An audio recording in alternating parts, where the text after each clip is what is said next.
Hello good morning all of you. तो NCERT exemplar class 12th को इस समय हम लोग सॉल्व कर रहे हैं और इस बार हमने जो यूनिट कंसीडर किया है वो यूनिट है reproduction in organism. Reproduction in organism ये यूनिट जो है क्लास 12th की पहली यूनिट है और जब हमने देखा कि इस यूनिट में 4 चैप्टर हैं उसमें से नंबर ऑफ क्वेश्चन ज़्यादा ह्यूमन रिप्रोडक्शन और रिप्रोडक्टिव हेल्थ से पूछे जा रहे हैं। तो इस बार जो हमने चैप्टर सेलेक्ट किया है वो है ह्यूमन रिप्रोडक्शन। तो आइए इस चैप्टर को समझते हैं और इसके अंदर जो क्वेश्चन दिए हुए हैं उनको देखते हैं। तो पहला क्वेश्चन आप लोगों के सामने जो दिया है, पहला क्वेश्चन है, लिख रहे हैं choose the incorrect statement from the following. यानी दिए हुए स्टेटमेंट से आपको इनकरेक्ट स्टेटमेंट को बताना है। तो पहला स्टेटमेंट लिख रहे हैं इन बर्ड्स और mammal internal fertilization take place. तो जैसा आप लोग जानते हैं कि बर्ड्स और मैमल दोनों ही ये कह सकते हैं कि ये हाइयर ग्रुप हैं, तो इसके अंदर जो रिप्रोडक्शन होगा ऑब्वियस सी बात है कि इसके अंदर जो फर्टिलाइजेशन की प्रोसेस है वो इंटरनल होगी। तो पहला ऑप्शन आपका सही है। दूसरा लिख रहे हैं कोलोस्ट्रम कंटेन एंटीबॉडीज और न्यूट्रिएंट। तो आप लोग जानते हैं कि कोलोस्ट्रम क्या है, ये इनिशियल यानी आफ्टर पार्चुरेशन जो फ्यू इनिशियल डेज में जो लैक्टेशन होता है उसको आप कोलोस्ट्रम कहते हैं और ये रिच ऑफ एंटीबॉडीज होता है और ये बच्चे को इम्यूनिटी प्रोवाइड कराता है। तो ये भी सही है। आगे लिख रहे हैं polyspermy in mammal is prevented by chemical change. तो ये स्टेटमेंट गलत है एक्चुअली, है ना, क्योंकि पॉलीस्पर्मी के दौरान केमिकल कोई चेंज नहीं होता है। सपोज दैट मानो कि ये ओवा है और स्पर्म में ये इस तरीके से स्पर्म एंट्री ले रहा है, तो इसके जो आउटर लेयर है that is the corona radiata, और कोरोना रेडिएटा क्या करती है, पॉलीस्पर्मी को प्रिवेंट करती है ना, यानी एक से ज़्यादा स्पर्म एंटर ना कर जाए, इसके लिए जो लेयर बनी होती है जिसे आप कहते हैं कोरोना रेडिएटा। तो ये फिजिकल चेंज तो कह सकते हैं आप, लेकिन ये कोई केमिकल चेंज नहीं है, तो इसीलिए स्टेटमेंट सी गलत हो जाएगा। नेक्स्ट स्टेटमेंट लिखा है in human female implantation occur almost 7 days after fertilization. तो ये स्टेटमेंट बिल्कुल सही है। नाउ नेक्स्ट क्वेश्चन देखते हैं। लिख रहे हैं identify the correct statement from the following. तो इसमें आपको करेक्ट बताना है। लिख रहे हैं कि high level of estrogen trigger the ovulatory surge. तो ये स्टेटमेंट गलत है। हाई लेवल ऑफ ईस्ट्रोजन नहीं, हाई लेवल ऑफ एलएच जो होता है वो क्या करता है, ओव्यूलेटरी सर्ज को ट्रिगर करता है। तो पहला स्टेटमेंट गलत हो जाएगा। नाउ लिख रहे हैं oogonial cell start to proliferate and gives rise to functional ova in regular cycle from the puberty onward. तो ये स्टेटमेंट भी गलत है, क्योंकि जो ओगोनियल सेल हैं ये जब इंट्रा यूट्राइन जो फीमेल चाइल्ड होता है, इंट्रा यूट्राइन होता है, उसी दौरान इनके अंदर क्या है, प्रोलिफरेशन शुरू हो जाता है, प्यूबर्टी पे नहीं होता है, इसीलिए स्टेटमेंट गलत हो जाएगा। नाउ लिख रहे हैं कि sperm release from the seminiferous tubules are highly motile. तो ये स्टेटमेंट भी गलत है, क्योंकि सेमिनिफेरस ट्यूब्यूल से जो स्पर्म रिलीज होता है वो मोटाइल नहीं होता है। आप लोग जानते हैं कि एपिडिडाइमिस के अंदर जाने के बाद, है ना, एपिडिडाइमिस में जाने के बाद स्पर्म को मोटिलिटी गेन होती है, यानी जो स्पर्म है आपका मोटाइल कहाँ होता है, एपिडिडाइमिस में होता है, जो है सेमिनिफेरस ट्यूब्यूल से रिलीज होने के बाद नहीं होता, इसीलिए स्टेटमेंट गलत है। नाउ नेक्स्ट लिख रहे हैं progesterone level is high during the post ovulatory phase of the menstrual cycle. तो ये स्टेटमेंट सही है, क्योंकि आप लोग जानते हैं आफ्टर ओव्यूलेशन कॉर्पस ल्यूटियम का फॉर्मेशन होता है, और कॉर्पस ल्यूटियम क्या है, एक मेजर सोर्स है, ये कह सकते हैं कि जो प्रोजेस्टेरोन है वो सेक्रेट कहाँ से होता है, कॉर्पस ल्यूटियम से, इसीलिए ये स्टेटमेंट आपका सही हो जाएगा। नाउ नेक्स्ट क्वेश्चन लिख रहे हैं spot the odd one out from the following structure with reference to the male reproductive system. कह रहे हैं इसमें से आपको ऑड वन को सेलेक्ट करना है। तो इसमें मेल रिप्रोडक्टिव सिस्टम में रेटेड टेस्टिस बिल्कुल पार्ट है उसका, एपिडिडाइमिस भी पार्ट है, वासा इफ्रेंसिया भी उसी का पार्ट है, लेकिन यहाँ इन्होंने लिखा है इस्थेमस। तो इस्थेमस नहीं है, क्योंकि आप लोग जानते हैं isthmus is the part of fallopian tube का पार्ट है, और फेलोपियन ट्यूब क्या है, ये फीमेल रिप्रोडक्टिव स्ट्रक्चर है, तो इसीलिए आपका ऑड हो जाएगा D option. Now next question लिख रहे हैं seminal plasma the fluid part of semen is contributed by. कह रहे हैं जो सीमेन का फ्लूइड पार्ट है ये किससे कंट्रीब्यूट होता है, तो आप लोग जानते हैं it is paired seminal vesicle, single prostate gland और बल्वो यूरेथ्रल ग्लैंड। यूरेथ्रा का इसमें कोई सेक्रीशन नहीं होता है, इसीलिए फर्स्ट सेकंड और फोर्थ यानी आंसर नंबर बी हो जाएगा। अगर आप कंट्रीब्यूशन जानना चाहते हैं तो अप्रोक्सीमेटली 60 to 70% जो कंट्रीब्यूशन होता है वो सेमाइनल वेसाइकल्स का होता है, और 20 से 30% कंट्रीब्यूशन आपका प्रोस्टेट ग्लैंड का होता है, और 2 से 3% आप कह सकते हैं जो बल्बोयूरेथ्रल ग्लैंड का सेक्रीशन होता है। अब यहाँ पे आप एक चीज देख सकते हैं कि सेमाइनल वेसिकल से एक पेयर्ड ग्लैंड है, ये भी क्वेश्चन कई बार पूछा गया है। और प्रोस्टेट कैसी है, ये सिंगल ग्लैंड है, ये आप याद रखेंगे, है ना, सिंगल ग्लैंड है प्रोस्टेट, है ना, प्रोस्टेट। नाउ नेक्स्ट क्वेश्चन, अगला क्वेश्चन है spermiation is the process of release of sperm from. तो स्पर्म का रिलीज होना कहां से, आप लोग जानते हैं सेमिनिफेरस ट्यूब्यूल से जब स्पर्म रिलीज होता है तो इस प्रोसेस को हम बोलते हैं स्पर्मिएशन।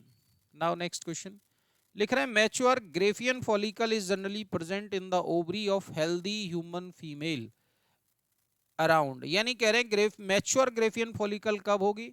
तो आप लोग जानते हैं कि आइडियल, अगर हम मान के चलें कि एक आइडियल मेंस्ट्रुअल साइकिल के दौरान, एक आइडियल जो मेंस्ट्रुअल साइकिल है अप्रोक्सीमेटली हम मान लेते हैं ये 28 डेज की है, तो इस साइकिल के मिड में यानी 14th डे पर जो है क्या होता है, ओव्यूलेशन होता है।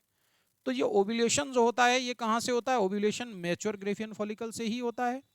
तो इसका मतलब 11 to 17 डेज जो होते हैं इस दौरान आपकी फॉलिकल मैच्योर रही होगी, और फर्दर इसी फॉलिकल के रप्चर होने की वजह से ओव्यूलेशन होता है, या ये कह सकते हैं ओवर रिलीज होता है।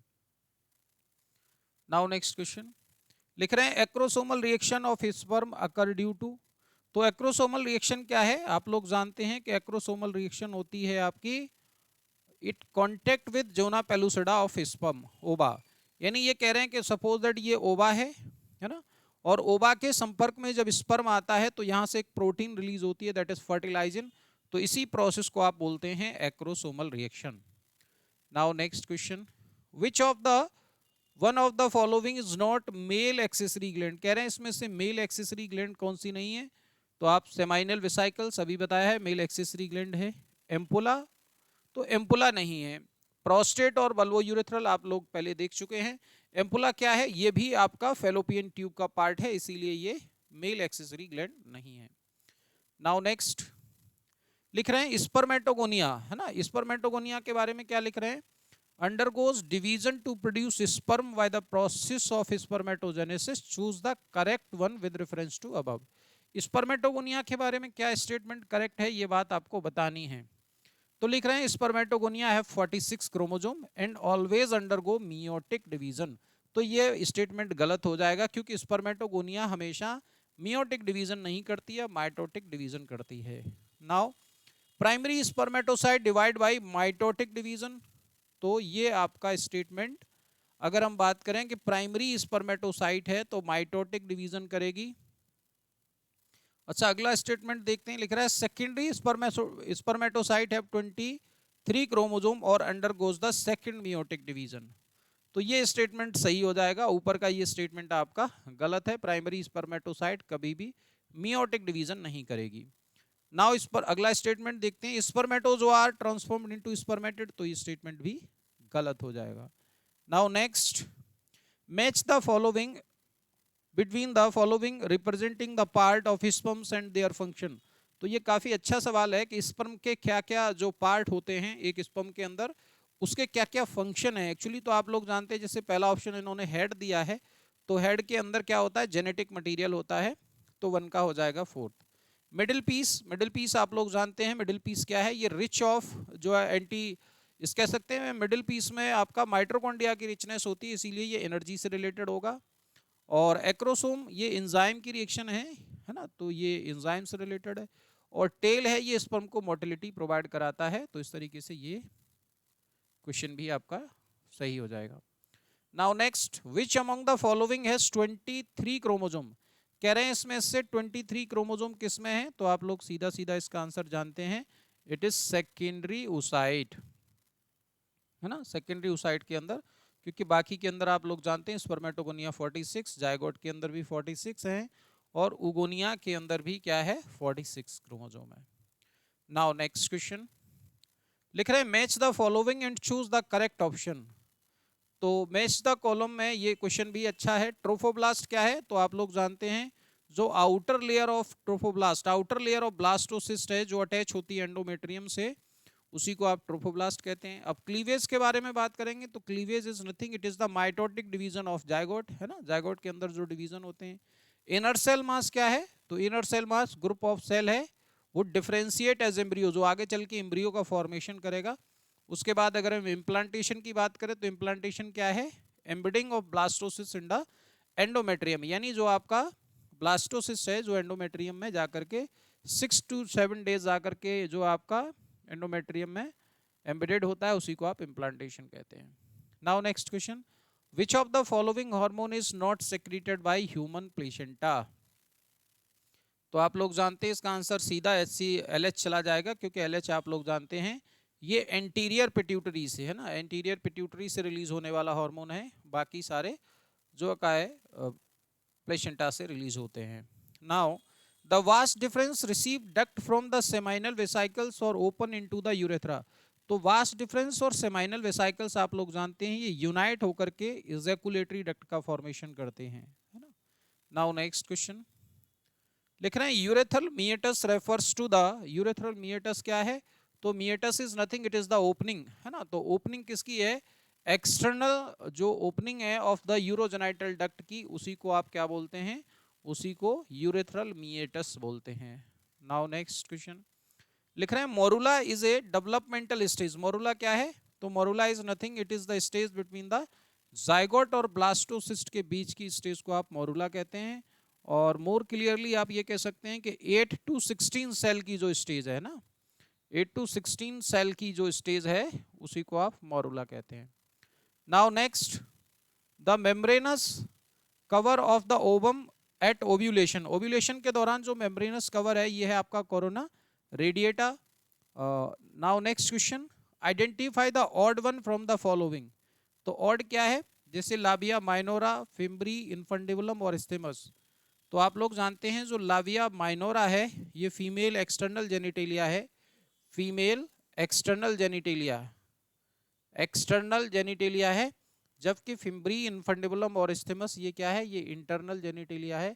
इसीलिए इसका आंसर लाविया माइनोरा हो जाएगा। तो इस तरीके से हमने ये चैप्टर को कंप्लीट कर लिया है। अगर आपकी कोई क्वेरी है, आपको किसी क्वेश्चन में डाउट है, तो प्लीज़ कमेंट करके अपने डाउट को सॉल्व कर लें। Thank you all of you.